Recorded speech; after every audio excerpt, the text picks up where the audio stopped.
until the current period, or until the last 30 years. It was conventional wisdom, both in science and theology.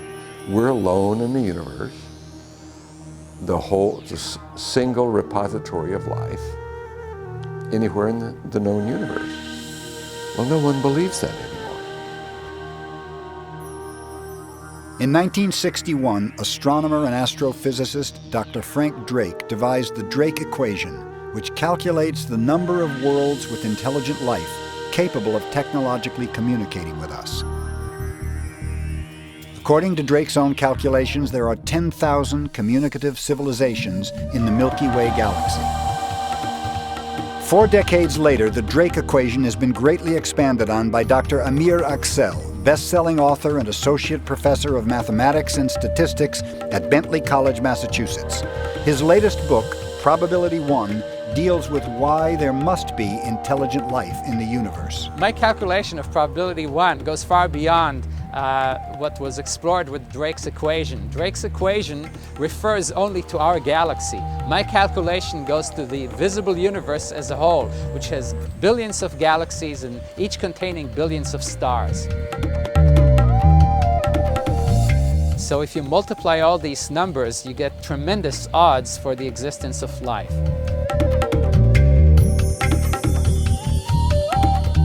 I think one of the main changes that has taken place in recent years in astronomers' views of whether or not there might be other civilizations elsewhere in the universe has to do with the fact that we've discovered dozens of other planetary systems around other stars.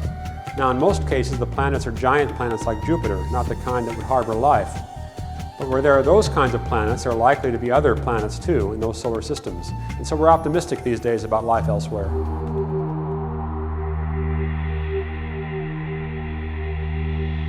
What's the nature of the universe we live in? What is our relationship to the larger reality? I looked up and all of a sudden there was this, gotta say it, flying saucer. Didn't even make a sound, not even a sound. A little bit of swamp light appears here. It goes out. Another one appears over here. That goes out.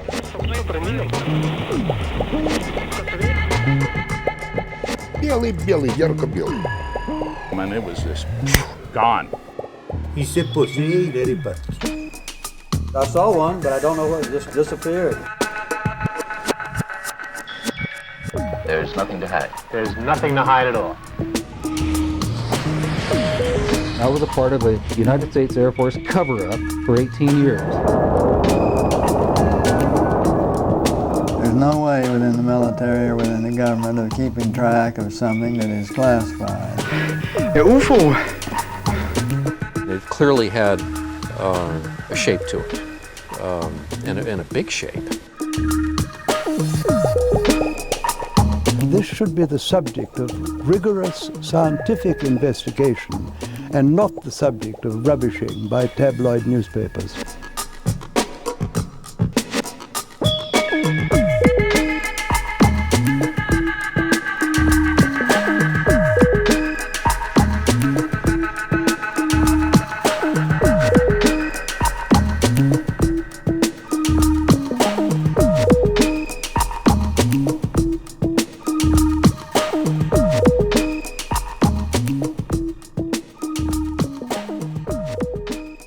I am here to discuss the so-called flying saucers.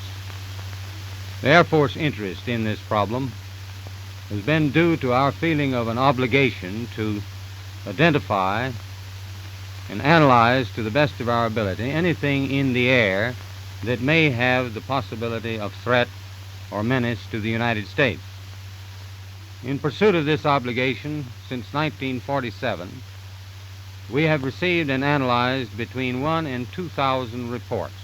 There have been a certain percentage of this volume of reports that have been made by credible observers of relatively incredible things. It is this group of observations that we now are attempting to resolve. For the last 50 years, 95% of all UFO incidents have been explained in down-to-earth conventional terms. These explanations include misidentified aircraft, weather balloons, atmospheric phenomena, light aberrations, mass hallucinations, hoaxes, and swamp gas. However, these explanations cannot be applied to the remaining 5%.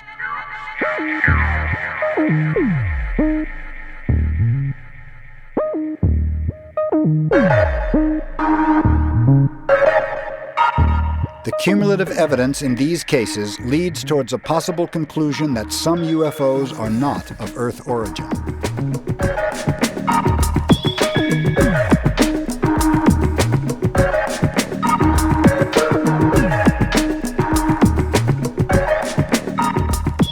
In this documentary, we will present unexplained cases from around the world, investigate 50 years of official contradictions and denials, and put forth possible reasons for secrecy. We will examine scientific theories on interstellar travel and discuss the current movement for official disclosure on a subject that has primarily been considered unworthy of serious investigation.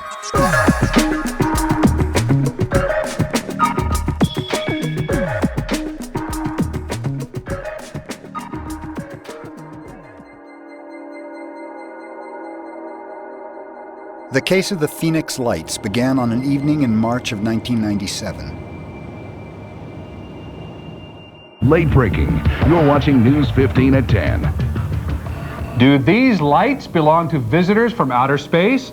Hundreds of people across the valley think it's a distinct possibility. Good evening, I'm Mark Bailey. And I'm Robin Sewell. Thanks for joining us. We start tonight with those strange dots of light that were the talk of the town. As reported, multiple UFOs were sighted throughout the Phoenix Basin. Numerous eyewitnesses were already outside looking up into the night sky to catch a glimpse of the Hale-Bopp comet. Yeah, everybody was excited about the comet. But in the middle of that, these very mysterious lights appeared over Phoenix, over Maricopa County. Michael Tanner is part of a team of investigators who received roughly 800 reports from eyewitnesses regarding the Phoenix incident. Between 8:15 and 8:45, we had enormous craft at varying altitudes come right through the center of the Valley of Phoenix, led by a formation of orbs that were clearly visible through most of the state. It passed right in front of us, just about right above eye's length. My estimate of the size of the craft from the nose as it passed us where we lived to the end of the left wing that passed in front of us was over 5,000 foot long. It's coming across the sky, and as it's moving, it's blocking and unblocking the stars. There is actually a shape. It was actually 5 lights that were a V, 1 in front and 2 on each side, and it was perfect. It was a perfect triangle. The object we saw, if we opened up a newspaper, you could not block out the object that we saw. People say, Mike, no, you saw a B-2 bomber. My response was we could land all 40 of our B-2 bombers on the wing of that craft. If you can picture Camelback Mountain, a well-known landmark in Phoenix, something about 4 times that size, levitating down the road with lights on it, that'll give you an idea of what this was like. He says, "You're not going to believe what I saw." And I said, "Yes, I would." I said, "That's all that's been on the news all night long is this craft." The community got pretty excited about it. There was a lot of press and borderline hysteria almost. Explanations have been tossed about that there were flares, that there were planes flying in formation. But Mark and Robin, we checked with the FAA today, we checked with Sky Harbor, and we checked with Luke Air Force Base, and there's been no official explanation of those strange bright lights last night. Truck driver Bill Greiner was driving south on I-17 towards Luke Air Force Base. He witnessed several fighter jets scramble to intercept 2 UFOs directly overhead. I pulled my truck alongside the west silos, which faces Luke Air Force's base, was like right there, and I was here unloading. Everything was completely quiet. It was like really eerie. There was one right over the base, and then there was another one out toward Wickenburg, and these things were just hovering. They were huge orbs, but it didn't make no sound or nothing. It was just hovering right there over the base. All of a sudden, I hear lot of roaring coming out of Luke Air Force Base, and here there's 2 fighters coming out, and they had the afterburners on because there were huge flames coming out the back of these things.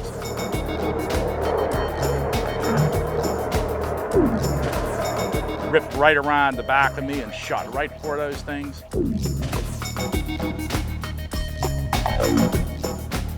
Then it disappeared on them, and it was just gone. The military says the lights over Arizona last night were flares, but the people who saw the lights last night say they couldn't have been flares. In central Phoenix, in what is known as the Sunny Slope area, the Lay family were coming home in the early evening to watch for the Hale-Bopp comet when they witnessed a very large craft fly directly over their house. You know, because when the craft went over, I really focused on the light. The tip was right out in the street, and the arm is going by, and the end of the arm was at least to that mountain over there. It was 600-700 feet away with these huge lights set inside of it. And I look inside, and it's like, it's wavy. When you look down the street on a hot day in Phoenix, above the street's like, it's really wavy, and you see everything kind of distorted, and that's what it looked like up inside the middle of the craft. And it just skimmed by, didn't even make a sound, not even a sound. Further eyewitness testimony came from Stacy Rhodes and her daughter Emily, who both saw a giant craft fly over their car. It was gunmetal black. It wasn't shiny, it wasn't invisible, it was more of a dull bluish black color. And we both just stayed there and looked at it for a couple minutes, and it was completely silent. Mike Fortson spotted the same craft from his backyard in Chandler, a suburb of Phoenix. When you're looking to the north towards Phoenix proper, the lights of the city of Phoenix and Tempe and Scottsdale and all these here will form a gray background. And this was a black object coming through a gray background. We had no problem whatsoever seeing this vehicle. We knew it wasn't really ours because it was just too doggone big.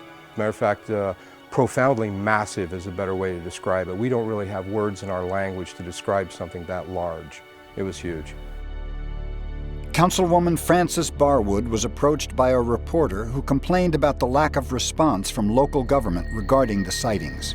What this reporter said was that they had gone to every level of government, including the city of Phoenix, and nobody would talk to them.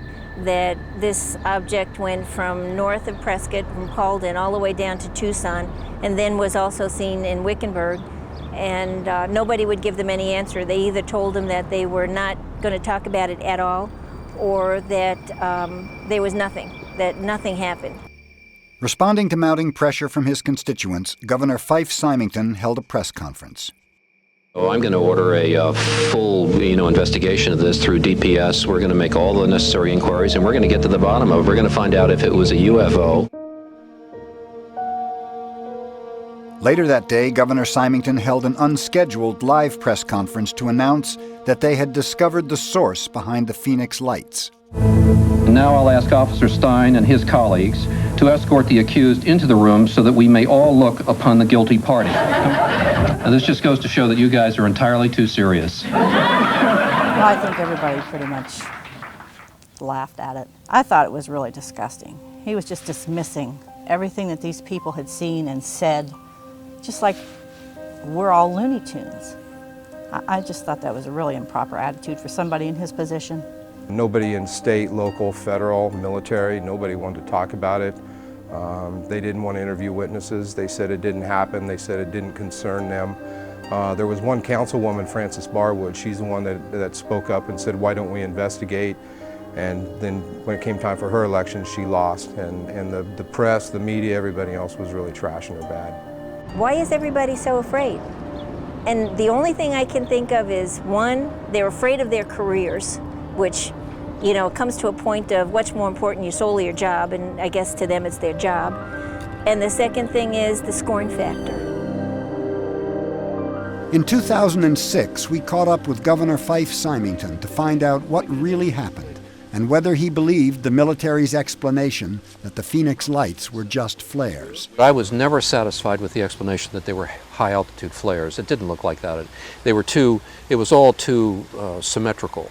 I mean, it clearly had a shape to it, and a big shape, and it was a constant shape.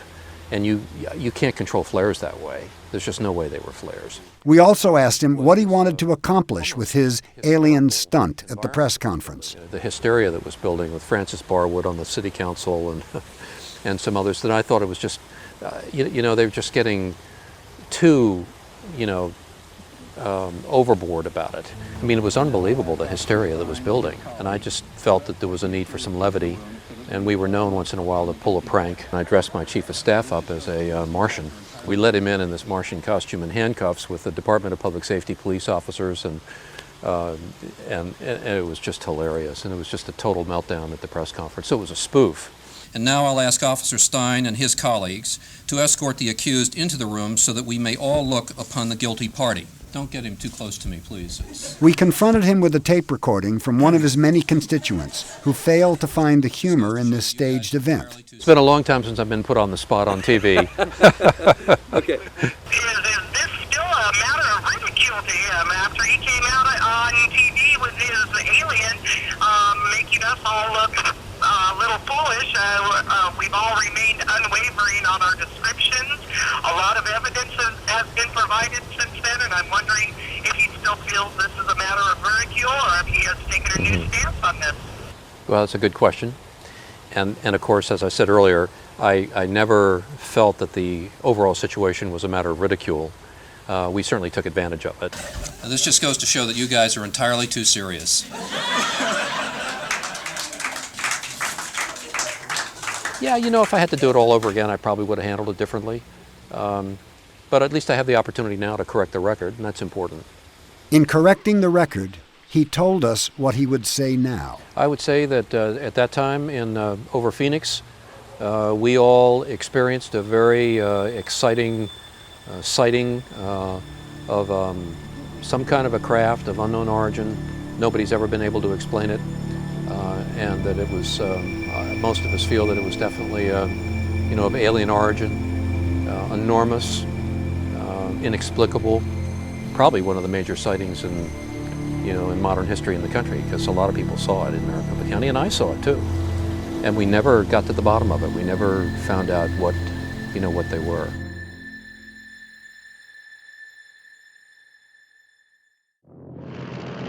The U.S. military's involvement in the UFO subject dates back to World War II.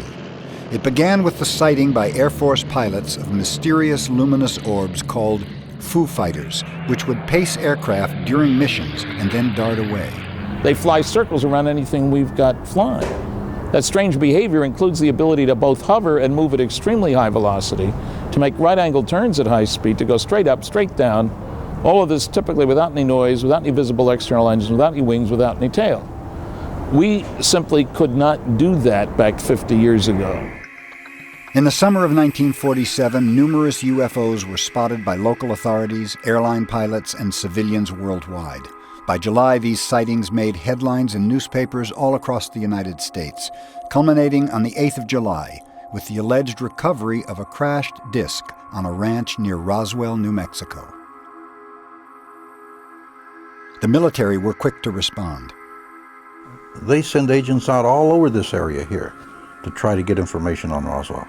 And yet we stood back like fools and said it didn't exist. It was a weather balloon. 50 years after the incident, Colonel Philip J. Corso, formerly a member of the National Security Council, revealed that the weather balloons over Roswell was a cover story for the crash of an alien craft. We had the cover to protect our own installation because they tabbed us as kooks and they destroyed our organization. You had to understand what was going on in the government and the climate of opinion, though. So, discretion better part of valor. We just kept it to ourselves. Only some certain people knew about it. Head to head, brain to brain, no paper trail. Although the official position claimed that UFOs didn't exist, this secret memorandum written by General Nathan Twining suggests otherwise. The consensus expressed by the Air Materiel Command was that the phenomenon reported is something real and not visionary or fictitious. The memo continues. There are objects probably approximating the shape of a disk of such appreciable size as to appear to be as large as a man-made aircraft. In this chaotic climate, and in an effort to reorganize the U.S. military, President Truman passed the National Security Act. This act built the framework for America's modern national security structure. Among other things, the act established the National Security Council and the CIA. The National Security Act of 1947 allowed for the creation of a state within a state. Author of UFOs and the National Security State, Richard Dolan, asserts that the signing of the National Security Act created an intelligence infrastructure capable of maintaining a very high level of secrecy. One with an enormous amount of power, an enormous amount of wealth, an enormous amount of secrecy, and latitude of action. The level of secrecy imposed by the U.S. government on the UFO issue is revealed in this top-secret memorandum. It was written in 1950 by electronics engineer Wilbert Smith, a high-ranking official in the Canadian Department of Transport. After a meeting with a top government scientist employed by the Pentagon, Smith was informed that flying saucers exist, and more significantly, the matter is the most highly classified subject in the United States government, rating higher even than the H-bomb.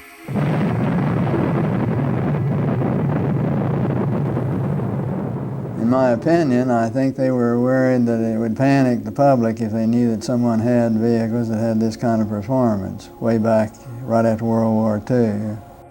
On a clear night in February of 1951, Lieutenant Graham Bethune sat at the controls of a U.S. Navy transport plane en route from Iceland to America.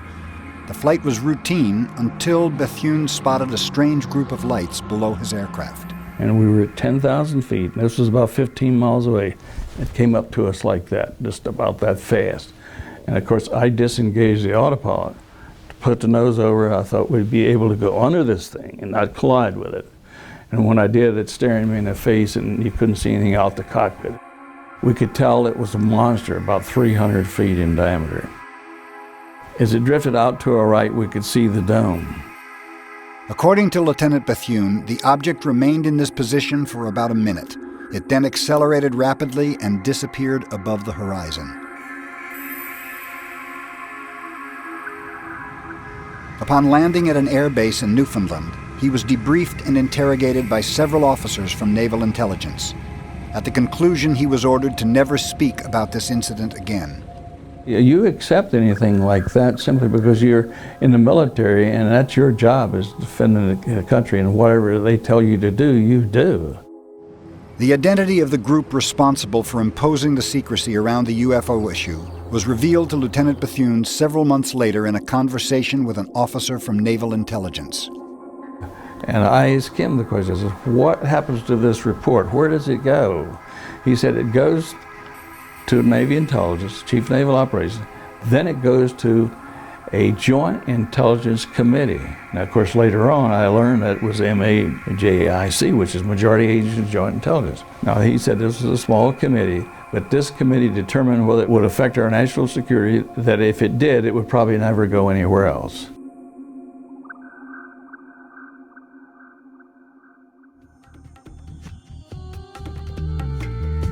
One of the main arguments used to deny the possibility of interstellar travel is the question of distance.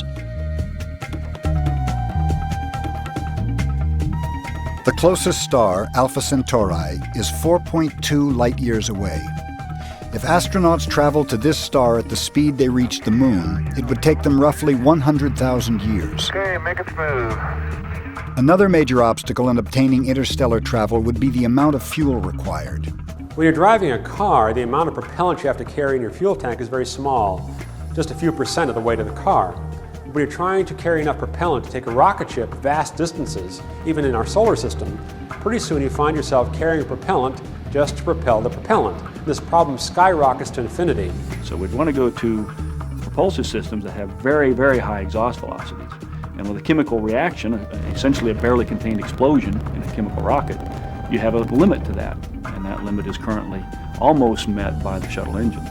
You can't go beyond it very well. And so we have to go to some other kind of propulsive source.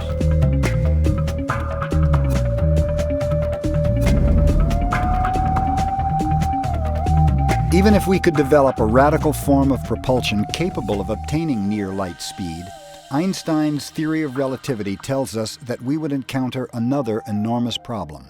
There's a law of relativity that says that the closer you try to accelerate something, like a rocket, to the speed of light, the more massive it becomes. And so it becomes infinitely massive at the speed of light, which makes it impossible to get there. New way of thinking about the universe. Physics professor, Rhodes Scholar, and author of the national bestseller, The Elegant Universe, Dr. Brian Greene has been researching relativity and quantum physics for several decades. Dr. Greene brings up another problem with traveling near the speed of light. If astronauts one day go to the moon and beyond in ships that travel at a substantial fraction of the speed of light, when they return to Earth, relativity really tells us they will be in for a shock. Because while they may have thought a few months went by, they'll get back to Earth and they'll see that years and years, hundreds, perhaps thousands of years will have gone by. This is not science fiction. This is science fact. So the idea of traveling between stellar systems in normal space, I don't believe is possible. We're going to have to invoke jump gates from Babylon 5, or warp drives from Star Trek. And of course, in the 100 years, who knows what might develop. Although at present the solution to interstellar travel may sound like science fiction, a growing number of scientists are exploring radical new theories that may circumvent these obstacles. We're beginning to discover in theoretical physics that maybe our entire universe is just a subset of a much greater universe, a multidimensional universe that's being investigated in modern superstring and M-brane theory. In the context of those theories, there may be new possibilities to, so to speak, step outside of space-time, move somewhere else, and come back into our universe at some distant location. Einstein teaches us that the fabric of space can respond to its environment. It can warp and curve. And in fact, the equations of general relativity allow the fabric of space to have severe bends. So long as you distribute matter and energy in the appropriate way, you can bend space fairly significantly. So in principle, it's possible that if you want to go from one end of the universe to another, you don't have to travel all along the fabric of space. Maybe you can bend the fabric of space and then travel from here to here, very short journey by a shortcut, a wormhole.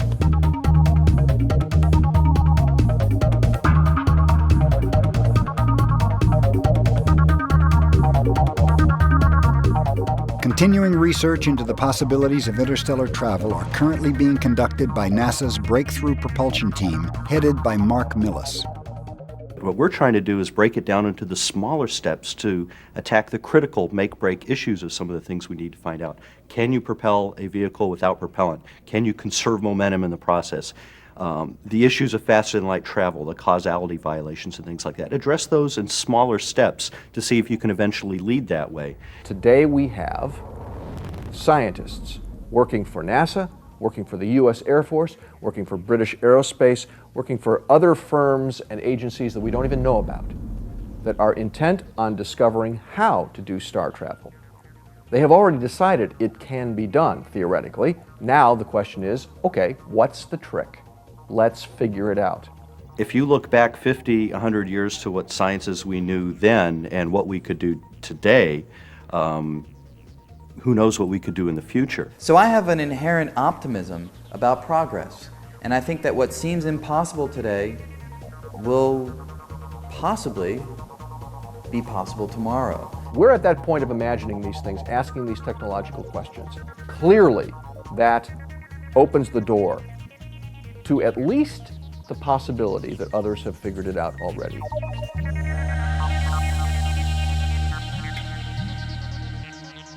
T-minus 15 seconds and counting. 9, 8, 7, 6, 5, 4, 3, 2. All right, there it goes. In 1965, Gordon Cooper was the last American astronaut to go up into space alone. What they think on it. Now the action that I have taken is to turn off my 05G switch gears and my... He orbited the planet 22 times.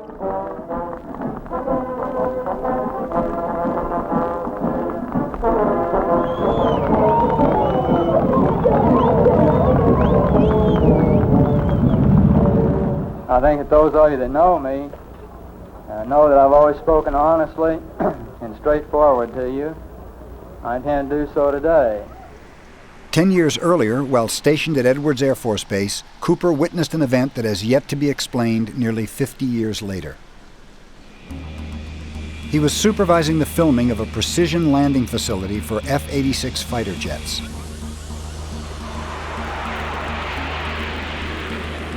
Suddenly, a saucer-like craft flew directly over the cameraman. 3 landing gear apparatus opened, and the object landed on the dry lake bed. They're just typical saucer shape, double lenticular shape, metallic. And they went out, picked up their cameras and moved on out toward him filming. And he lifted off, put the gear back in the well, and climbed out at a very high rate of speed and disappeared. Cooper had the film footage of the strange craft developed.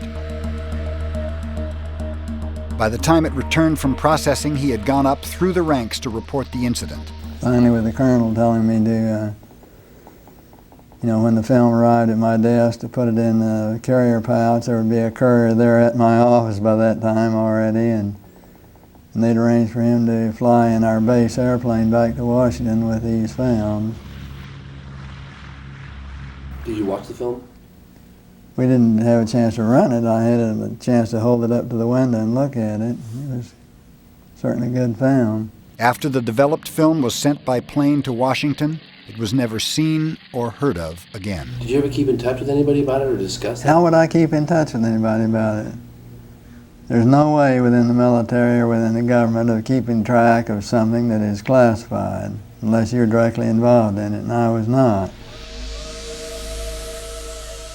I went into space to learn about the universe we live in, to get new insights, to go beyond the boundaries of our known existence.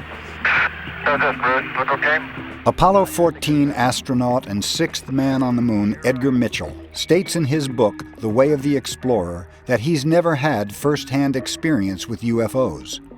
However, he has met with credible professionals within 2 governments who have testified to their own first-hand experiences with close encounters during their official duties. The only people I know of that claim to have been in that position are former intelligence, military, and government people, and some contractor people, whose official duties in the early days were to investigate this and know about it. Those people were under, at that time, great restrictions and high security clearance that prevented them from telling the general public about it. What we photographed up there affected me for the rest of my life. In 1964, former U.S. Air Force Lieutenant Bob Jacobs was in the 1369th Photo Squadron at Vandenberg Air Force Base in California. He was in charge of photo-optical instrumentation at a tracking site in Big Sur, 124 miles away. His mission was to film an Atlas rocket go through all 3 stages of powered flight. This particular mission was part of the Nike Zeus objective for the development of an anti-missile missile during the height of the Cold War. All cameras rolled as they heard liftoff from Vandenberg over their radio. 5, 4, 3, 2, 1.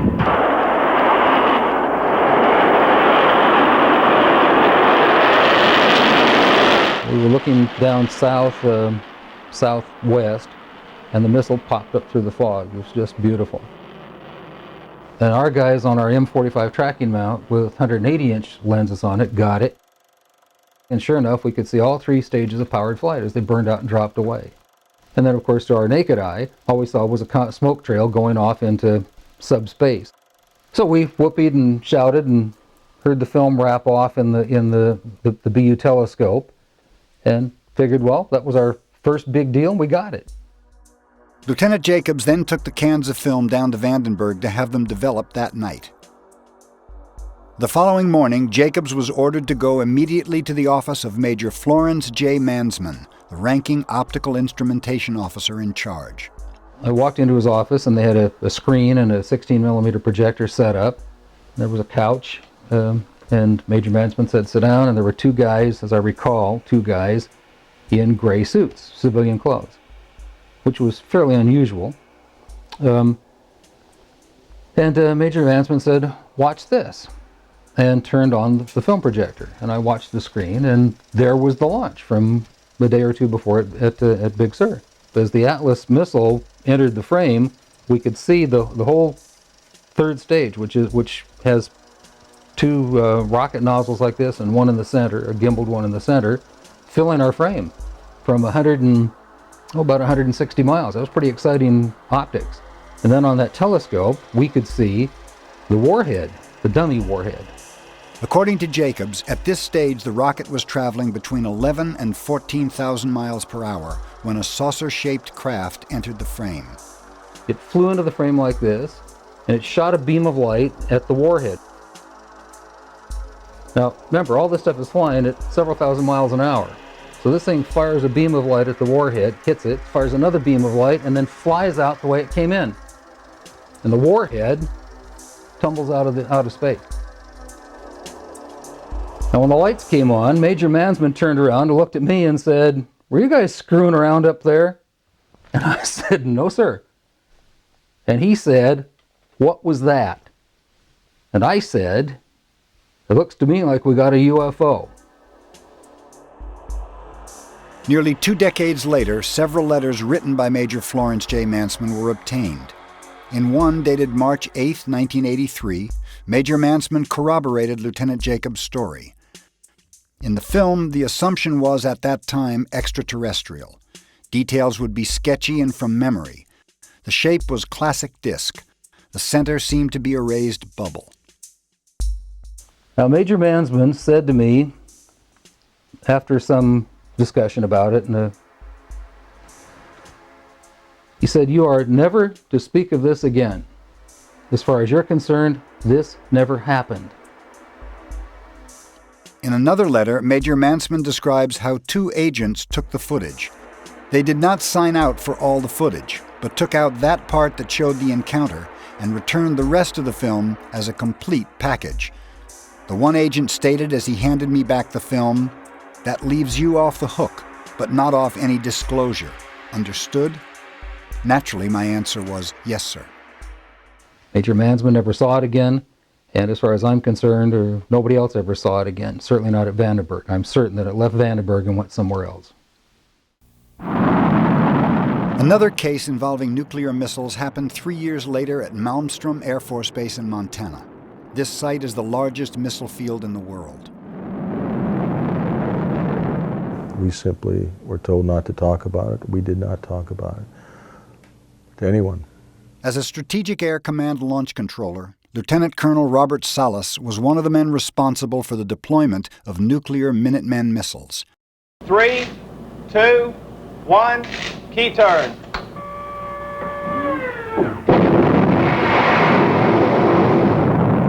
These missiles were to be launched as a counterattack in the event of nuclear war. On March 16, 1967, Lieutenant Colonel Salas was on duty when he was contacted by his topside guard, stating that there was an unidentified object above the missile site. Back control, we advise initiating area. Salas ordered the guard to observe and report back on any further development. Then he called back within a few minutes and was very frightened. I could tell by his voice he was extremely agitated. He said there was an object hovering outside the front gate, a reddish-orange, oval-shaped object, and it just hung there quietly. I went and woke up my commander and told him about the 2 phone calls. And as I was telling him about the phone calls, our missiles went into no-go condition, one after the other. Well, we lost nearly 20 missiles that morning. After speaking with his commander, Salas again contacted the topside guard. The guard said that the UFO had vanished, basically just took off at high speed, was no longer there. These missiles are controlled individually. So if something did happen within the system, the electrical system, let's say, or the command and control system for one missile, one launch facility, it would not affect the others. And in addition, these missiles are separated by miles. So all these things point to the fact that somehow this object was able to disable these missiles. Later that day, Salas was ordered to report to the Air Force Office of Special Investigations for debriefing by 2 OSI officers. And so after we gave him our little debrief, the first thing the OSI guy did is stand up and said, "You need to sign these documents not to disclose any of this to anyone ever." And we signed, and basically that was it. Neither one of them asked too many more questions, and we were escorted out. Several recently declassified documents support Salas's claims of UFO sightings near Malmstrom. This preliminary report, dated the 24th of March, 1967, states that between the hours of 2100 and 0400 Mountain Standard Time, numerous reports were received by Malmstrom Air Force Base agencies of UFO sightings in the Great Falls, Montana area. It goes on further to state that reports of a UFO landing near Belt, Montana were received from several sources, including deputies of Cascade County Sheriff's Office. Another formally classified secret Air Force telex states that the fact that no apparent reason for the loss of 10 missiles can be readily identified is cause for grave concern to this headquarters. In 1993, after Lieutenant Colonel Salas had retired from the Air Force, he tried to gain access to official Air Force records of the incident. In a letter from the Department of the Air Force, he was informed that no UFO report affected national security, making reference to an attached Air Force fact sheet which states, "No UFO reported, investigated, and evaluated by the Air Force has ever given any indication of threat to our national security." If 20 nuclear missiles going down at the same time, UFOs are sighted, nearly 20, is not a national security incident, then I don't know what is. If unidentified flying objects are capable of disabling our most powerful weapon systems, then understandably the military would not want to reveal any information exposing its vulnerability. This is confirmed in a letter from the Department of the U.S. Air Force which states, "As regards this subject matter, mere existence or non-existence is currently and properly classified per executive order and exempt from mandatory disclosure under the Freedom of Information Act because it would reveal defense capability or lack thereof." This letter was a response to an inquiry made by electronic system technician Lee Graham. At the time, Mr. Graham worked at Aerojet, a prime contractor to the U.S. Air Force in developing DSP satellites. He asked the Foreign Technology Division if the satellite system he worked on could and had detected UFOs. Perhaps we need some outside universal threat to make... On 5 separate occasions, Ronald Reagan made references to an outside alien threat and the unifying effect it would have on us all. One such reference was made in September of 1987 while addressing the United Nations. I occasionally think how quickly our differences worldwide would vanish if we were facing an alien threat from outside this world. And yet, I ask you, is not an alien force already among us? What could be more alien to the universal aspirations of our peoples than war and the threat of war?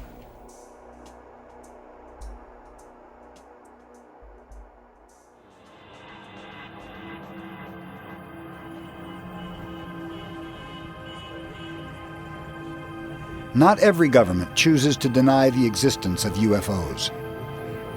Since the fall of communism in 1989, information surrounding the subject has become much more accessible in Russia.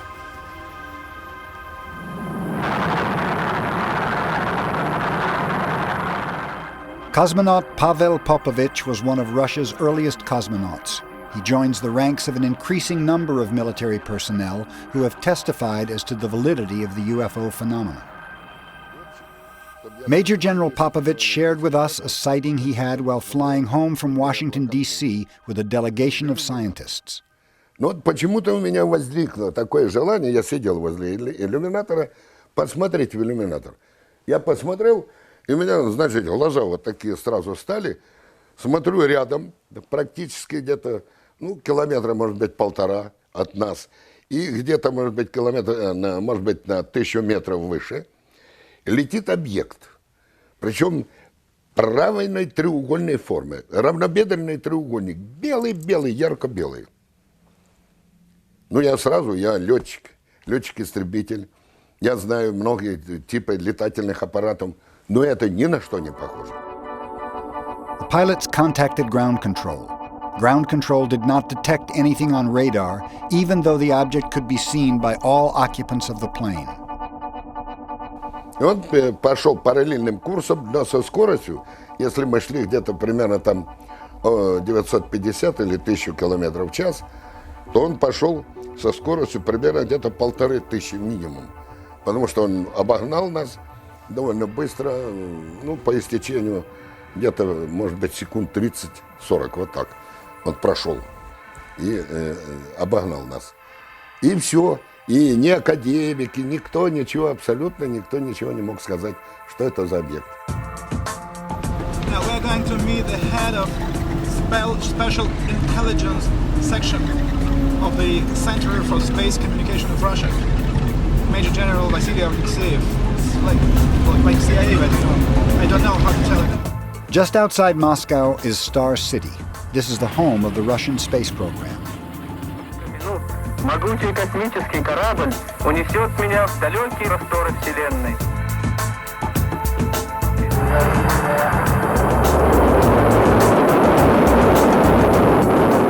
During the space race of the late 50s and early 60s, the Russians also experienced numerous sightings of UFOs.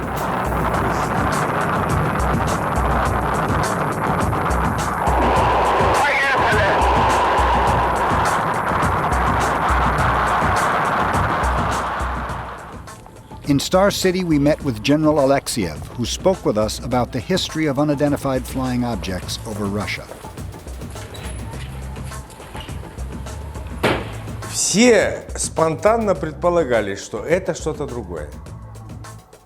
Американцы думали на русских, русские думали на японцев, но где-то в недрах системы, среди умных людей, в общем-то, зрела мысль, и не только зрела, а была конкретная мысль, что здесь что-то другое, с чем нужно будет нам, и американцам, кстати, и русским, серьезно разбираться. During the Cold War with the Soviet Union, the U-2 spy plane was one of the most highly classified projects. In the late 50s, Gordon Cooper was involved with its research and development. Being familiar with that era's cutting-edge technology, Cooper was certain that the craft he'd seen was not manufactured on this planet. So I knew that we didn't have any vehicles of that kind, and I was 99.9% sure that the Russians didn't have any of that type either. Я боюсь, что Россия даже в 90-е и 2000-е годы не способна вот что-то такое запускать. А уж о 50-х годах давайте не будем. Мы тогда не на том уровне были. Это, ну, очевидная фантазия.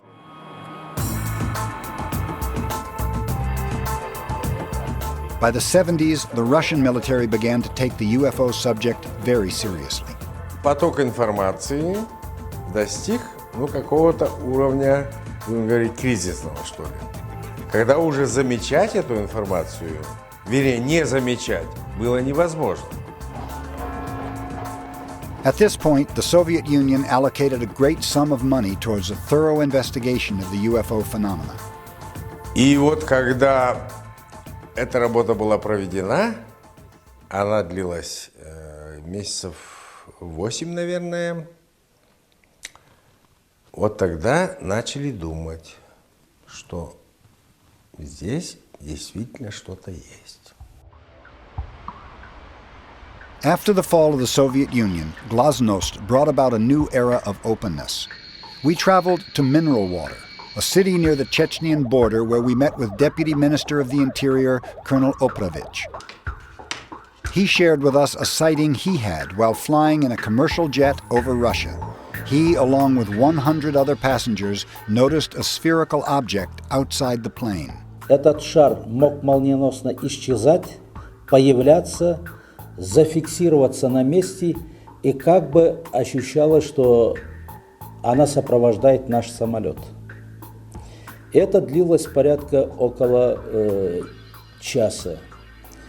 И когда мы уже приземлялись в аэропорту Минеральные воды, только тогда мы потеряли из виду этот предмет.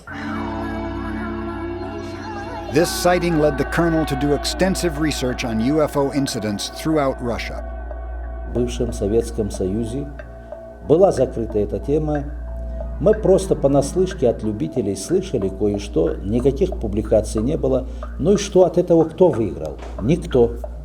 Я считаю, что открытость дверей, занятие открыто этим направлением, я считаю, уфологии, оно принесет всем пользу.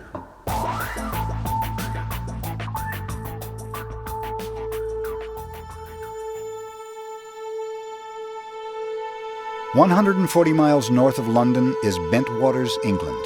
In December of 1980, a United States Air Force base armed with nuclear weapons was reportedly the site of a series of UFO encounters over a 3-day period. There's no doubt about it. There's some type of strange flashing red light ahead. It's yellow. I saw a yellow tinge in it too. Weird. It appears that he may be moving a little bit this way. It's brighter than it has been. Yellow. It's coming this way. It is definitely coming this way. Responding to reports of a possible downed aircraft, 3 patrolmen were sent out to Rendlesham Forest to investigate. Airman First Class Edward Cabanzag was one of the security officers present.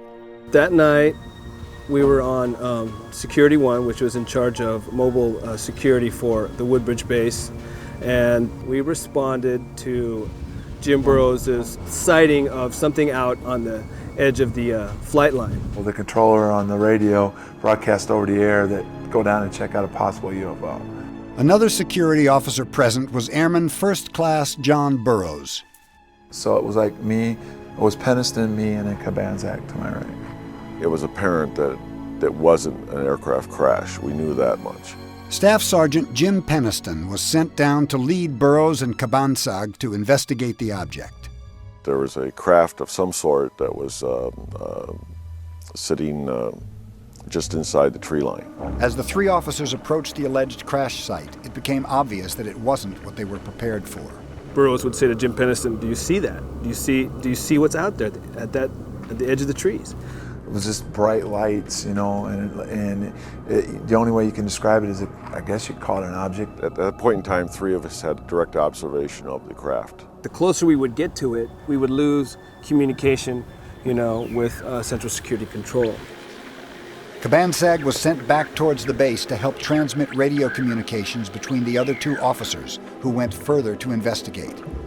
The only noise we heard out in the woods was the noise of the animals. Just as Burroughs and I entered the tree line, the shape of the craft was defined.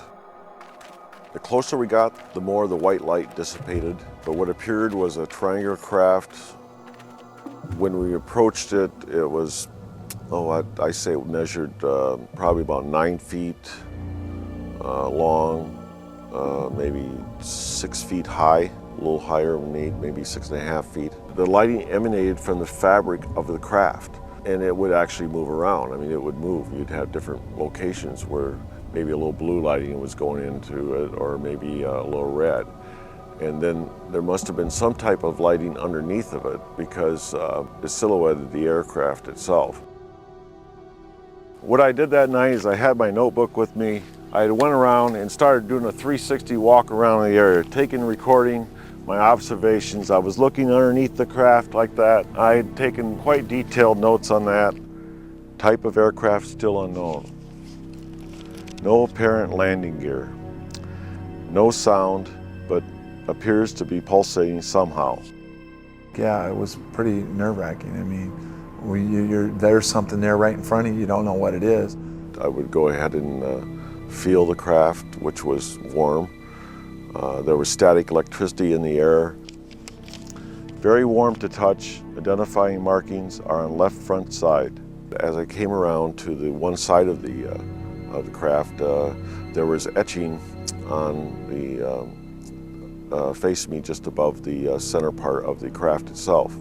Of course, this is done all freehand as I was walking around the craft, but these symbols ran from left to right across, and then underneath that line of symbols was this, which is triangular, and some type of circle here, some type of circle here, and a larger circle here. And of course, all this was filled in with the etching part of it, like you had etched glass. So those symbols were raised, and they had a different feel than the rest of the fabric of the craft.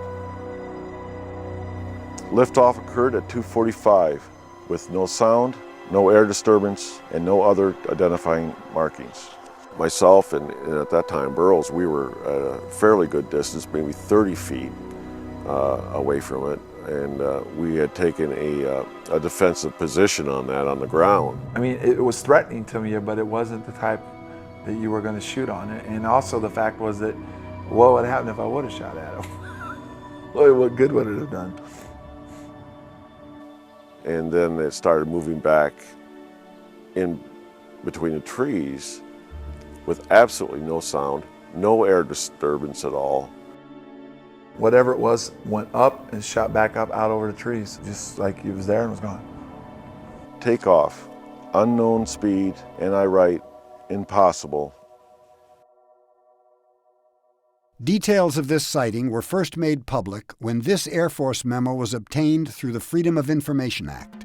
It states, the object was described as being triangular in shape, approximately 2 to 3 meters across the base and approximately 2 meters high. It had a red light on top and a bank of blue lights underneath. As the patrolman approached the object, it maneuvered through the trees and disappeared. This Air Force memo was written by Deputy Base Commander Charles Halt. General Gordon Williams, who was commander of the base at the time, denies either seeing or authorizing the release of this memo. In a tape recording presented to General Williams, Airman Burroughs questions how a story of this magnitude could escape his oversight. How did Colonel Halt's memo go up without you knowing about it and reviewing it and allowing it to happen? Anything that left that base that significant to a foreign government would have to be cleared by you. You agree with that? Yeah, I didn't. Let me ask that last part about that memo. Okay. Yeah, I agree. That went under the door and I didn't see it. Now, did he have a motivation in doing that? Did he think that if he brought it into me, I would have stepped on it? I certainly would have looked at it very carefully because it had some things in there that I don't think we were prepared to defend. Lieutenant Colonel Halt was most likely motivated to write this memo because he too was a witness to a second occurrence, as he himself states at the bottom of the document. Numerous individuals, including the undersigned, witnessed the activities. Signed, Charles I. Halt, Lieutenant Colonel, United States Air Force. He captured the encounter on his pocket tape recorder. Well, we've got an object about 10 degrees directly south, 10 degrees off the horizon. And the ones to the north are moving, one's moving away from us. It's moving out fast. There's one on the right heading away too. Yeah, we're both heading north. I believe that he went out there to debunk the whole situation, and I think he got in the middle of a situation he couldn't explain either. Here he comes from the south. He's coming toward us now. He came toward us, it stopped overhead and sent down a beam. Well, the beam wasn't like an ordinary beam of light that radiates out. It was a focus beam like a laser beam that illuminated the ground, a small circle probably 2 foot or so in diameter. Well, we're observing what appears to be a beam coming down to the ground. This is unreal. When I gave the tape that I made to my superior, he took and played it to 3rd Air Force to the commander and the staff, and they all scratched their head, and the answer finally was, it's a British affair, leave it to them, give it back to them. Hence, I wrote the memo that has become public. I think that Halt was definitely wrong in doing that. Once that cat was out of the bag, you know, I couldn't put Humpty Dumpty back together again, and it lived its own life. What did happen over a period of 3 days at Bentwaters? Did a UFO actually land at a U.S. air base in England? That is one explanation, that it actually happened, as Colonel Halt reported. The other explanation is that it didn't. And in that case, one is bound to assume that Colonel Holt and all his men were hallucinating. The British Ministry of Defence's position is that nothing that took place at Bentwaters was of any defense interest. This view is criticized by former Chief of the Defense Staff, Admiral Lord Hill Norton. That the colonel of an American Air Force base in Suffolk and his merry men are hallucinating when there are nuclear-armed aircraft on the base must be of defense interest. If indeed what he says took place did take place, and why on earth should he make it up, then surely the entry of a vehicle from outer space, certainly not man-made, to a defense base in this country also cannot fail to be of defense interest. The public position of the Ministry of Defence is that UFOs pose no threat to the defence of the realm. Well, I quite understand such statements, and indeed during my tour of duty I probably wrote statements like that. From 1992 to 1995, the British government employed Nick Pope to investigate UFO reports. He now differs with their position. While it's true to say that there's been no overt hostile action, it certainly seems to me premature to say that there is nothing of any defence significance when you don't know what they are. They claim that something from outside the Earth's atmosphere landed at their Air Force base. They went and stood by it, they inspected it, they photographed it. The following day they took tests on the ground where it had been and found radioactive traces. Each one of these trees that face into the blast, what we assume is a landing site, all have an abrasion. You're right about the abrasion.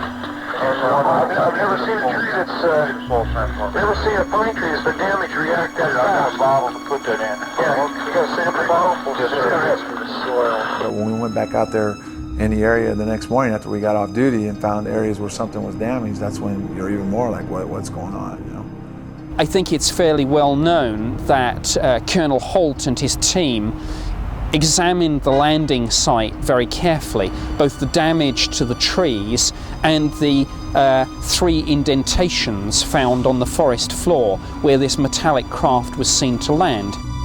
Jim went back 2 days later and made plaster casts. You can see the sides. It's approximately 8 to 10 inches across and about 3 inches deep at its maximum point. This is cast number 2. He made an impression of all 3 of the indentations and they were all identical.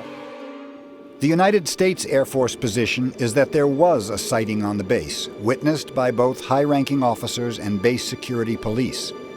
However, according to the United States Air Force, military personnel mistook a stationary lighthouse for a UFO. I was told to sign some paperwork stating that what I saw out there was just the beacon that was out there, and that there was nothing out of the ordinary. A 45-minute investigation on the ground with a craft that you're touching and feeling and observing and doing a walk around, to be confused with lights in the sky or a lighthouse, or it's just totally absurd.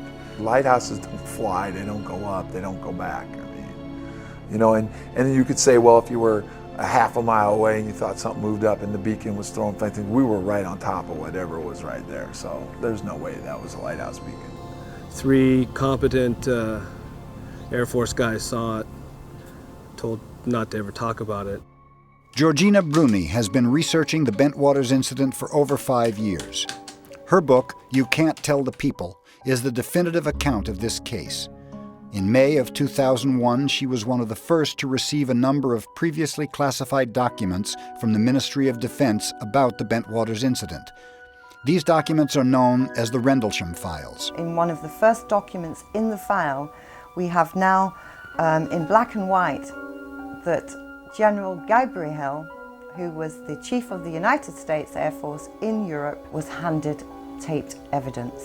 Why would General Gabriel, one of the most important members of the U.S. military in Europe, be handed evidence for the incident unless it was of extreme significance? You had the largest attack fighter wing in the United States Air Force, okay? Through the British, they released documents admitting that General Gabriel came down and took all the information, and it's proven that the stuff disappeared. Where do all the reports go? You know, we had General Gabriel out there. We had, who was the top Air Force general in Europe, there 3 days later. Why was he there? Well, he's there to manage what was going on. He was there for information control. He was there to obtain evidence. He was there for all that stuff that they're denying happened. The other significant factor is that this is not ufologists talking here. We have the Defense Intelligence staff carrying out their own investigation and admitting that the radiation readings were 10 times higher than normal. One other document released in the Rendlesham files is this defensive press line issued by the MOD instructing the authorities how they should respond to the media. It states that MOD was satisfied that there was nothing of defense interest, and there was no question of any contact with alien beings. We were told not to talk about it, so we didn't. What we saw out there was definitely unidentifiable. What I saw did not appear to be man-made. It was way beyond any technology we had at the time and probably even do today. I could never identify what it was. That's why I've always called it a UFO. I could say without a doubt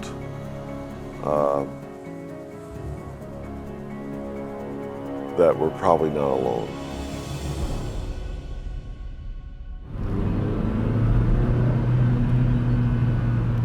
In the southwest of England, just outside Somerset, there was another sighting. It was captured on videotape. Got it. Got it. Yeah, I think it's coming this way. Yeah.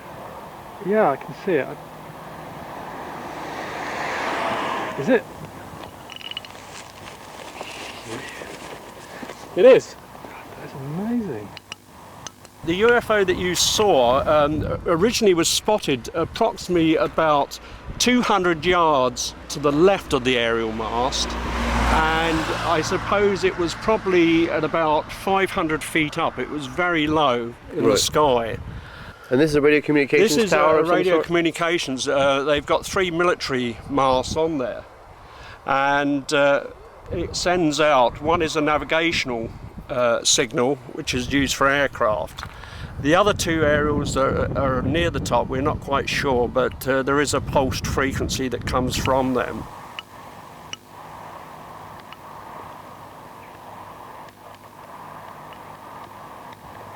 The actual UFO, from the time it was first seen by Rod Dickinson, who did the filming, it lasted approximately 12 minutes, so it was quite a long period of time for a daylight sighting to occur. We took this tape to be analyzed by Lucasfilm's Special Effects Division, Industrial Light and Magic, in San Rafael, California. Here we met with Bill George, an Academy Award-winning visual effects supervisor. Over the last 20 years, his special effects have been featured in films like Star Wars, The Phantom Menace. The optical zoom certainly would... He analyzed this footage to determine its authenticity. But there are several things that I see when the footage is running that tells me this was actually there when this was filmed. First of all, it's the shake. Okay. The shake. If you were to give me a background plate of just the sky and say, we want you to take this image of a flying saucer and match it in, that's something that's technically very difficult to do because you would have to match, putting the 2 elements together, you would have to match the shake. Now, certainly we have computers that can track that, but this is all over the map. A couple other cues that tell me that this is actually there when it was being filmed was that it's going in and out of focus with the background, because the camera is trying to compensate and trying to focus. It probably have some sort of autofocus. So the background is going in and out of focus along with the object. There are these dark things flying through frame, and if someone was to have to put that in there, they would have to composite it in behind the birds. It would be a technical problem. Bill George couldn't say it was a real UFO, but he could confirm for us that the object was not added in later. Given those clues, I'm convinced that this object was there when this person was taping. In 1968, the UFO subject was being debated at the highest levels of government. The debate was triggered by a major sighting over the state of Michigan. I could see the light on either side, and then the red light was sort of casting a glow over the whole thing, so it looked like a round disc. When it got to the top of the trees, it stopped, and a blue and a white light come on it. Good evening. Walter Cronkite reported the incident on CBS. Residents of the area saw it. The police saw it. Sergeant Newell Schneider of the Sheriff's Office remembered it well enough to draw it. What do you think it was? Well, if they call it a flying saucer, that's what it is. The Air Force sent its consultant, Alan Hynek, in to review what had been going on. And Hynek, after about 1 or 2 days on the field, had to face a big press conference. He said, well, I don't know what was going on. It may have been marsh gas. A little bit of swamp light appears here. It goes out. Another one appears over here. That goes out then. But the illusion, as viewed from a distance, is that the objects have moved back and forth. The public was absolutely furious, and the press kind of made fun of it. And Congressman Ford of Michigan thought that he would take action, and he called for public hearings by the Armed Services Committee.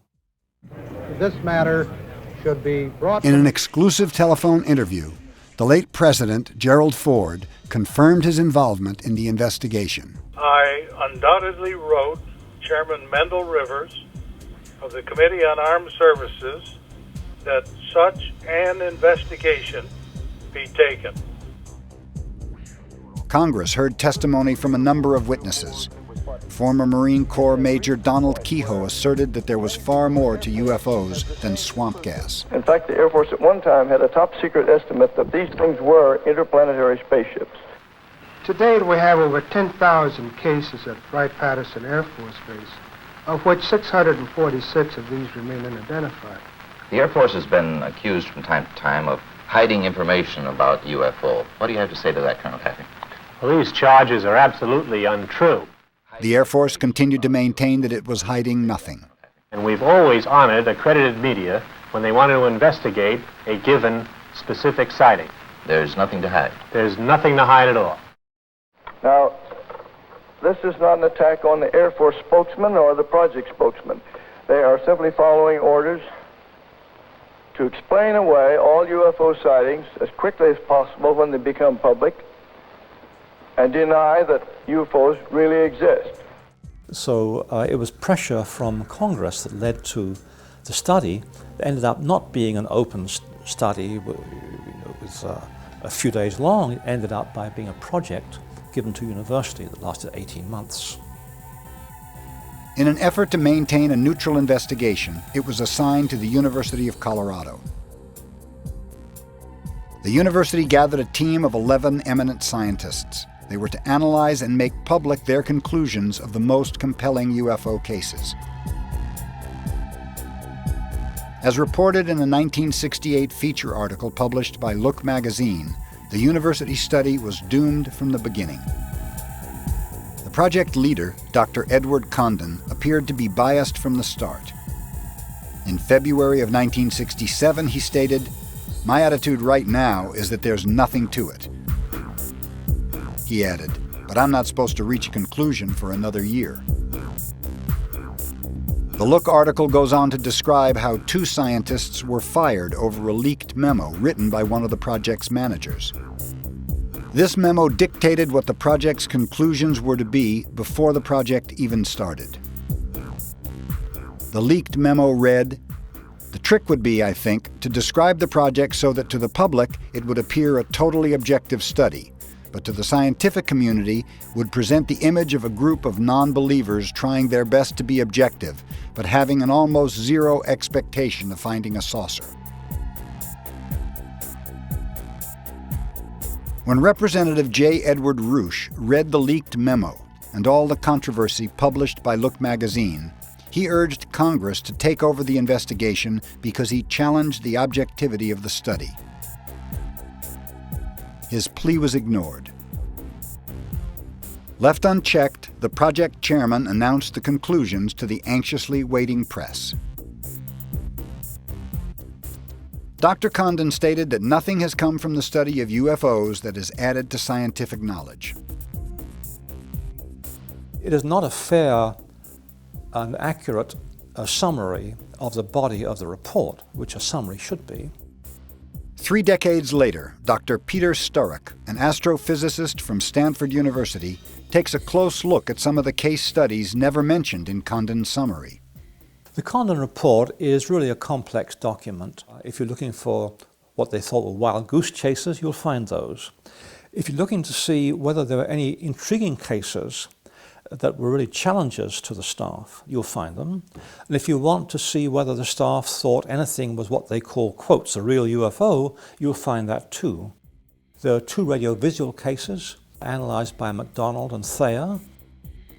In conclusion, although conventional or natural explanations certainly cannot be ruled out, the probability of such seems low in this case, and the probability that at least one genuine UFO was involved appears to be fairly high.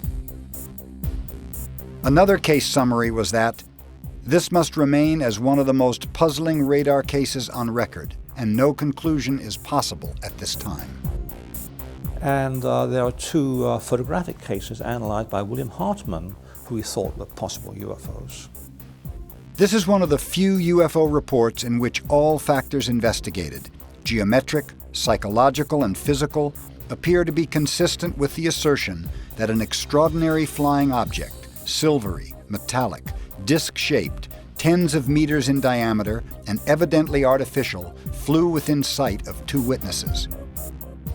But they do not feature at all in Condon's summary.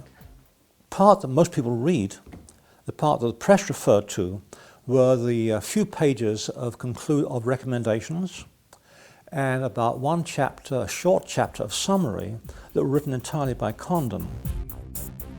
While the panel of scientists conducted an objective investigation as requested by Congress, the project leader appeared to have ignored the data and asserted that there was nothing to the UFO phenomena. On December 18, 1969, the New York Times quoted Dr. Condon saying it was a bunch of damn nonsense and that he was sorry that he ever got involved with such foolishness. Condon's 30-year-old conclusions are still being used today as a benchmark to prevent further official scientific investigation. One of the problems with so-called UFO research by debunkers is they ask the wrong question. Their question is, what are UFOs? Really what they're saying is, are all UFOs alien spacecraft? And the answer, of course, is no. The proper question is, are any?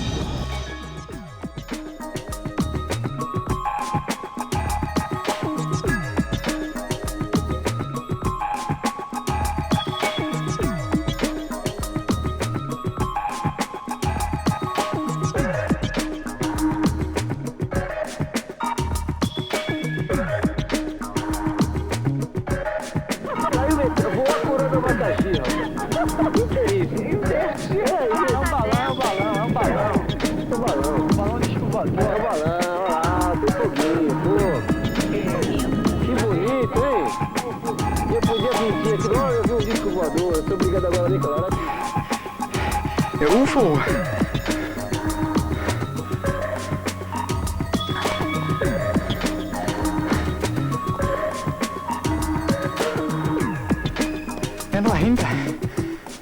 It was, it was shaped like a saucer. I hate to use those trite terms, but that's what it was shaped like. I looked up, and all of a sudden, there was this, gotta say it, flying saucer, kind of looking like it was not particularly far above us. If you look at that tree limb, it seems to me that when it floated across the road, it was just about that far away. You saw that it was actually moving, but the fact was it just went, it was just gone. Nothing we had at the time could fit the description, size, shape, or performance of this craft. Órale. Está el foquito prendido. Se ve padrísimo.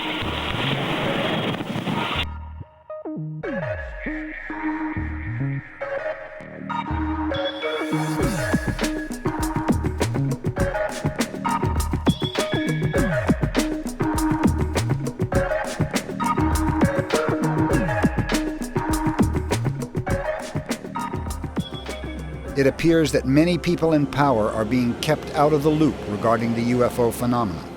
At the same time, covert operations being conducted by the military-industrial complex seem to have escaped government supervision.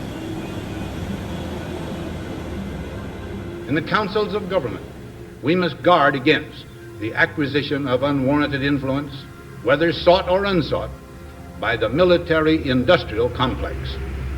In his farewell address to the nation, President Eisenhower cautioned the public about the relationship between the U.S. military and the industrial sector which supplies the military with weaponry and equipment.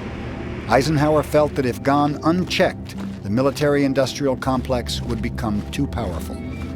The potential for the disastrous rise of misplaced power exists and will persist. We must never let the weight of this combination endanger our liberties or democratic processes. But I think he was telling us the military-industrial complex will stick you in the back if you are not totally vigilant. And I think he felt like he had not been vigilant. I think he felt like he trusted too many people. Brigadier General Stephen Lovkin served under President Eisenhower in the White House Army Signaling Agency. He recalls Eisenhower's concern with the military-industrial complex. He realized that he was losing control. He realized that the phenomenon of whatever it was that we were faced with was not going to be in the best hands, and those were as far as I can remember, that was the expression that was used. It's not going to be in the best hands.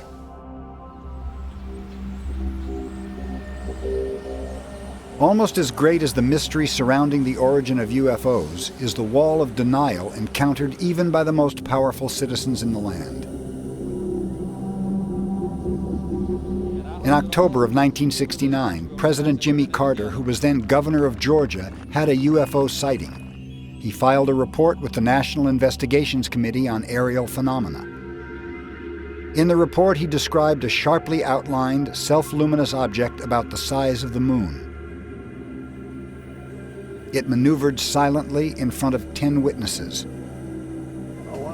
At a recent book tour, we asked President Jimmy Carter about his sighting. What happened to the UFO issue?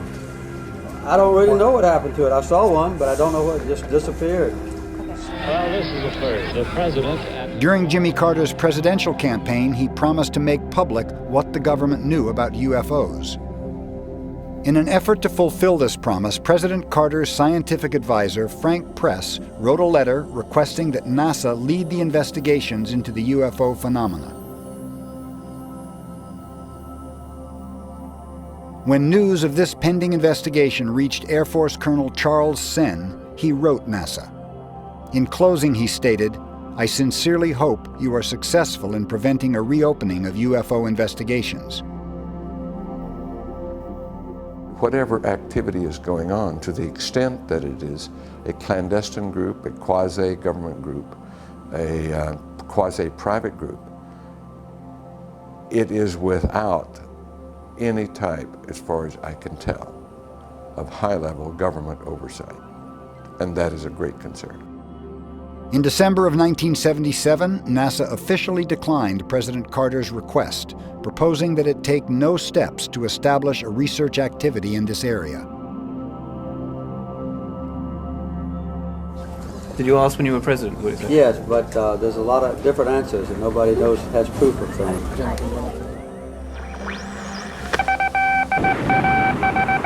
The American Broadcasting Company and affiliated stations present Headline Edition with Taylor Grant. The 509th Atomic Bomb Group headquarters at Roswell, New Mexico, reports that it has received one of the discs which landed on a ranch outside Roswell. Colonel William Blanchard of the Roswell Air Base refuses to give details of what the flying disc looks like. New Mexico Congressman Stephen Schiff was pressed by his constituents into making inquiries regarding the Roswell incident. I think a number of people getting their information from news stories, not in all cases, but in many cases, are not getting all of the information. In a 1997 radio interview, he recalls what happened when he made inquiries with the Department of Defense. The first response I got was a bit of a terse response from a colonel in the Air Force. The letter just said, "We've referred your request for information to the National Archives," with really no further explanation. And I found that unusual at the very least. After a second attempt with the Department of Defense, Congressman Schiff was again referred to the National Archives. And I got a response from them that said, we have no information about the Roswell incident.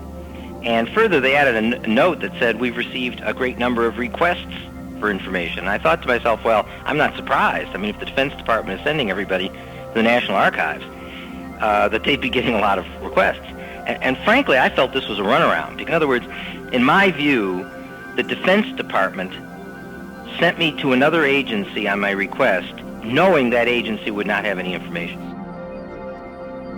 Evidently, former director of the FBI, J. Edgar Hoover, was also denied access, as he stated in his own handwriting in July of 1947. We must insist upon full access to disks recovered. Hoover continued, the Army grabbed it and wouldn't let the Bureau have it for cursory examination.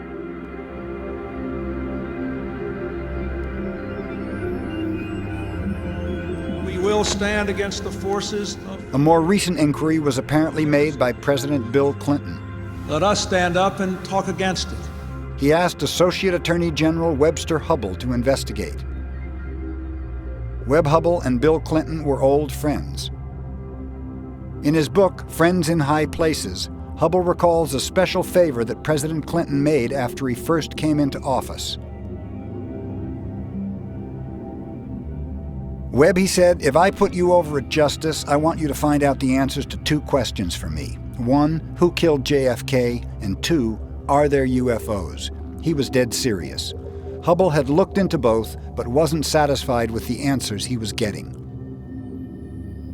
When we asked Mr. Hubbell about this incident, he replied, was wondering if you, by any chance, recall anything further at this point? No. No, I put everything in the book that I knew. I mean, I'd suggest you contact Mr. Clinton. We contacted President Bill Clinton and received this letter. It is a response from NASA, stating that no government agency is currently responsible for investigating UFOs because there is no factual evidence that alien life exists on other planets, or that UFOs are related to aliens. See, this is what you'd be up against. Who are you going to see? The moment you go see somebody and say, oh, we can't tell you, it's top secret, what are you going to do? You have to walk out. So you see how the government operates? How they can, you say, you should go there and answer. Who are you going to go to? Even with the experience I had being on the top of the government all the years, I couldn't tell you who to go see.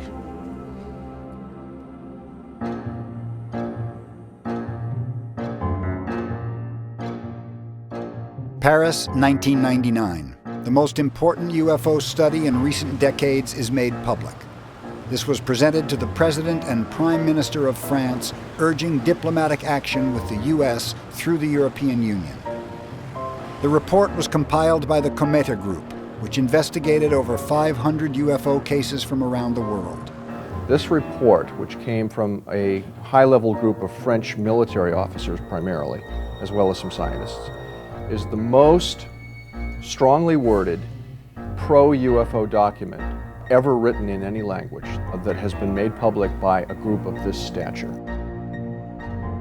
The Cometa Group consists of generals and admirals of the French military, as well as top-level scientists, such as André Lebeau, director of CNES, the French equivalent of NASA, General Bernard Norlin, former commander French Tactical Air Force, and Jean-Claude Ribe, the former director of the observatory at Lyon, France. The title of the report is UFOs in Defense, What Must We Prepare For? Now it's 92 pages of text after that title. The Cometa Group received data collected by numerous scientific agencies. Much of its content was based on reports from military and civilian pilots. This official document was an internal military investigation that was never intended for the general public. The report also contains a selection of photographs. These photos were subjected to scientific analysis in an effort to determine authenticity.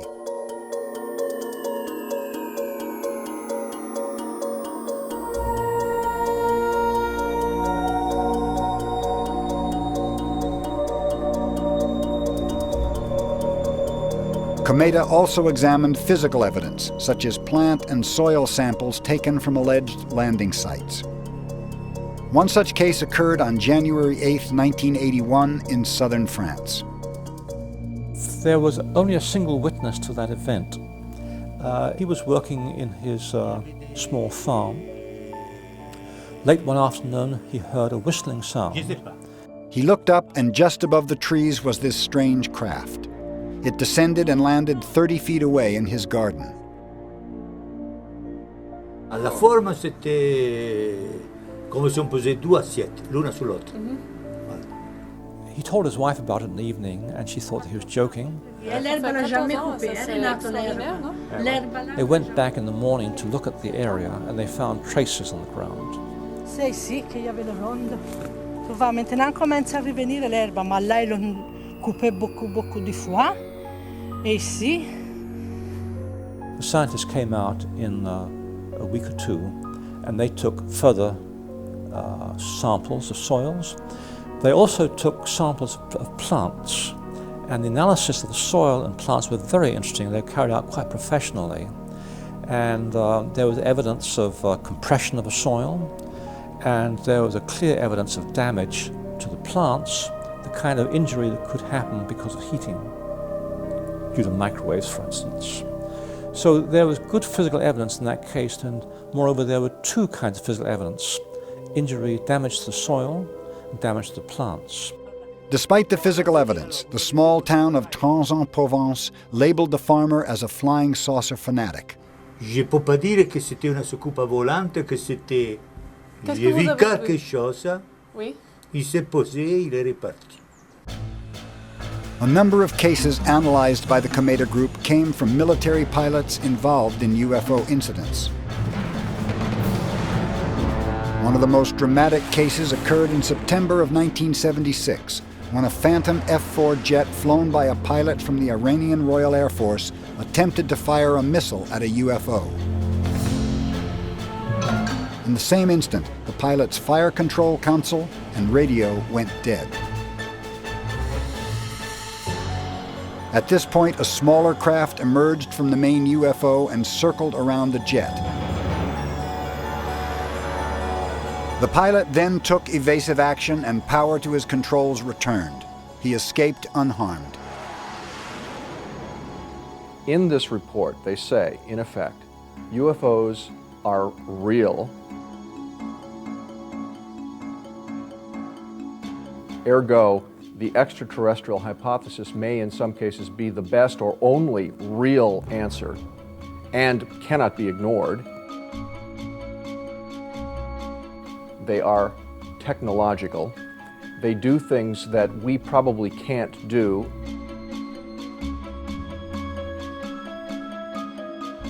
And all that being said, this obviously constitutes a major concern for global defense and security. When the report was completed, it was given to a number of leading French journalists. One of these was Bernard Tournel, the editor of VSD. VSD is a French weekly magazine like Time Life.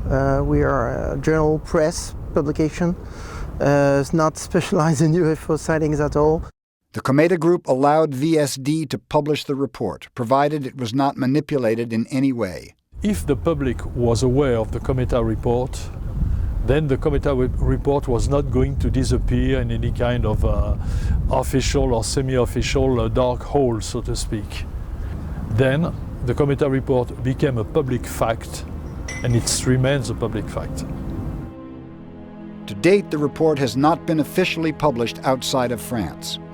And so far, only one article, published in the Boston Globe, has appeared in the U.S. press. I applied a very high standard to the story because of its controversial nature. I was basically retelling what the generals and the other people had concluded in their report. I looked at government documents that dealt with the issue of national security and UFOs, which was what the generals were dealing with in France.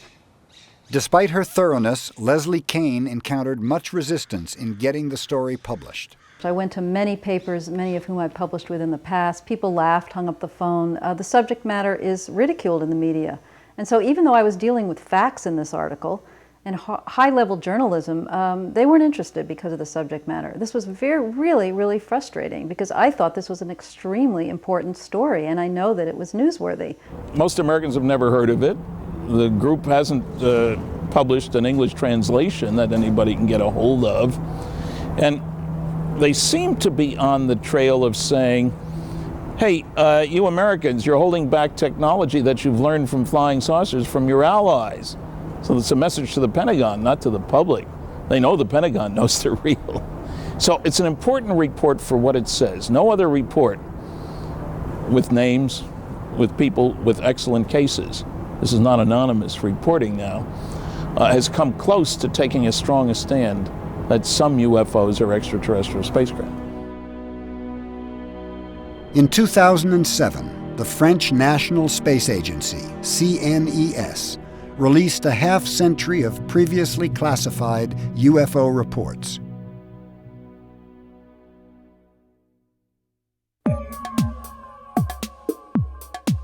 A group calling itself the Disclosure Project is in Washington this week, calling on Congress to hold public hearings on UFOs. Is there really life on other planets? Some former military and government personnel say they have proof there is. A group of people who claim they have seen UFOs is calling on Congress to open hearings. What do members plan to do with their information?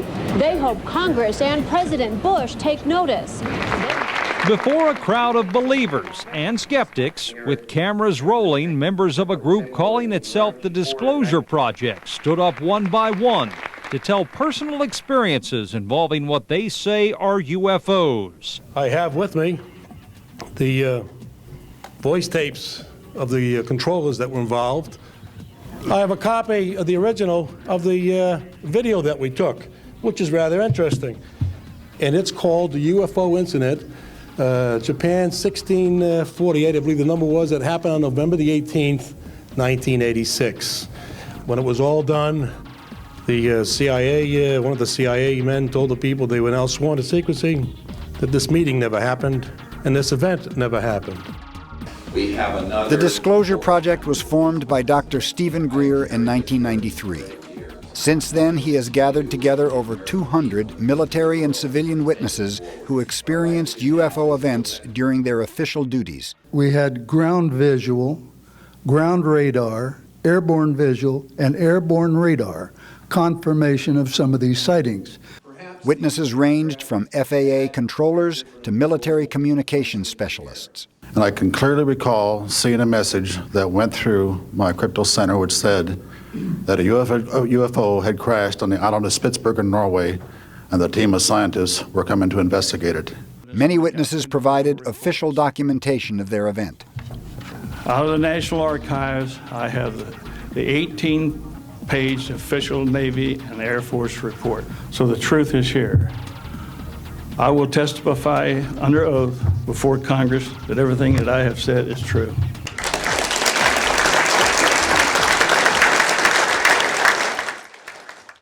I think it's time to open the books. In October of 2002, former White House Chief of Staff John Podesta urged the release of secret government UFO records. He cited the importance to the public of declassifying government documents. It's time to find out what the truth really is that's out there. We ought to do it really because it's right. We ought to do it because the American people, quite frankly, can handle the truth. And we ought to do it because it's the law. It's not surprising that government officials of this stature are requesting the release of official UFO information, because sightings over major cities persist. In December 2006, a number of United Airlines employees witnessed a disc-shaped craft hovering over Chicago's O'Hare Airport for 2 minutes. The incident was reported in the national media.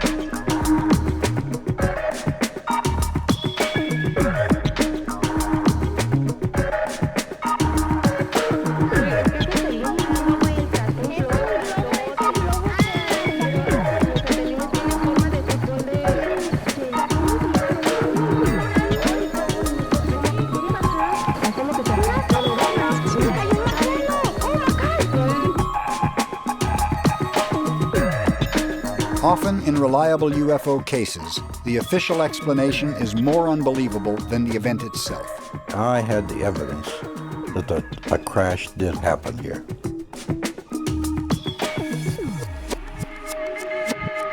And then the red light was sort of casting a glow over the whole thing, so it looked like a round disc.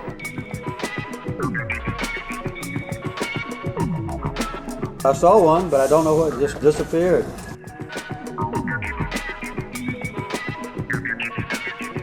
People say, Mike, now you saw a B-2 bomber. My response was, we could land all 40 of our B-2 bombers on the wing of that craft. I would go ahead and feel the craft, which was warm.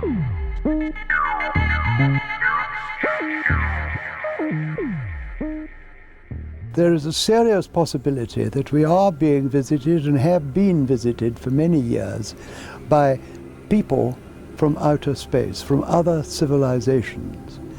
That it behoves us, in case some of these people in the future or now should turn hostile, to find out who they are, where they come from, and what they want. Well, if the accounts are to be believed, yes, there have been ET visitation, there have been crashed craft, there have been material and bodies recovered, and there is some group of people somewhere that may or may not be associated with government at this point, but certainly were at one time, that have this knowledge. The thing you have to remember is that absolute power corrupts absolutely. When you've got the knowledge and the budget, nobody looking over your shoulder, it's a great temptation to think that you know best. Heck with the public, they don't know enough to have a sensible opinion. That's unfortunate. Я как генерал, вот как военный человек, я понимаю, что любое правительство, понимаете, оно начинает рассматривать это с точки зрения вот чего-то для войны, для военного, что-то применить, вот то, что там они принесут, это инопланетяне. Вот это категорически неправильно. I just wish that government entities that are involved in trying to always stop the investigation or put out some flaky story about some observation that was legitimate, I don't know why people just don't stop. And in government, and just sort of, open the books for everybody. We all be included. It's something that we should embrace and not be fearful about. That's how I feel about it. Since the subject is clearly of great interest to the public, I think that the scientific community owes it to the public to really pay attention to the subject and make a thorough, extensive and careful investigation, and then share with the public whatever they find. A story this big, there's no way it could be kept secret from the public. What do you say to someone like that that says that? Well, somebody's kept it pretty secret for quite a while, haven't they?